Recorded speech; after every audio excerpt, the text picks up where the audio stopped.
Hey everyone, and welcome to part 2 of this lesson of measuring human development.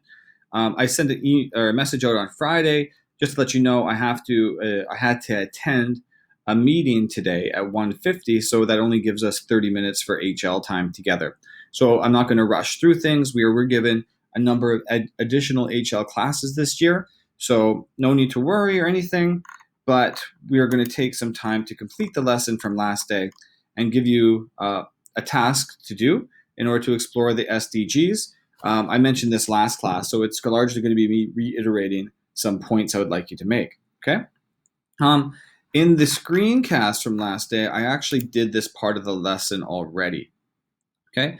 So this is going to be a bit. Hi, everybody. Hey, this is a bit weird.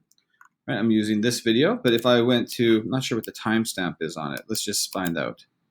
So at just HDI, that's GII. That's gender and common criticisms. There we go.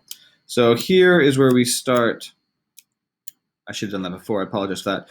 Around 39 minutes into the last lecture is when I start talking about the SDGs, and I go through that part of the PowerPoint or the Google presentation. Please watch that and take notes. You should have also already read this pre-reading that was assigned last week on looking at whether the Sustainable Development Goals are how effective they are, and doing a little bit of critical thinking around that.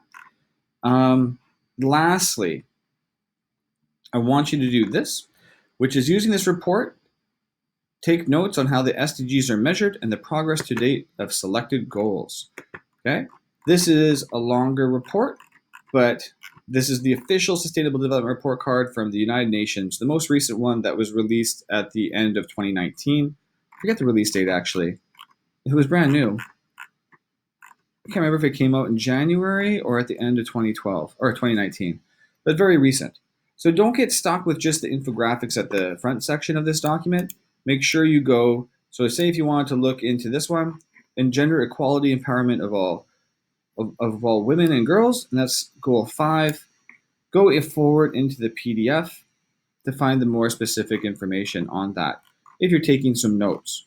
Okay. Also, there's an assigned cognitive reading on this topic that I would like you to complete and add to your notes as well. Okay. So I think this is a lot for you to still get through. And it's kind of nice that you get this extra opportunity to manage your time effectively and to not end up with a lot of homework. Okay, so I would shoot to have a knowledge of about 5 of the Sustainable Development Goals in some depth.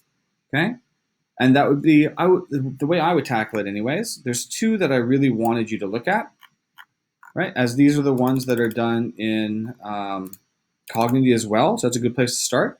I want you to look at goals 4 and 13 for sure, but then I would select goals that you think are completely the most important, or the ones that you think really connect to our syllabus points that we've either looked at or future units. Like we are going to be looking at climate action, our next unit. That might be something you want to look into, as you can make that connection, that synthesis with this topic here from HL. You might want to look at zero hunger. We are looking at famine in a future unit. That might be very important. Or you might just think poverty in general is a goal that is easily applied. Okay, so about 5. I don't mind if you're working in small groups for this, but I expect a pretty good job done here. How is it measured? Progress and the selected goals, success, failures, that kind of stuff is what I'd want to see here. Okay, so a short lesson. And we'll be back in class for HL on Friday in person, so I won't have to do a screencast. All right, bye everyone.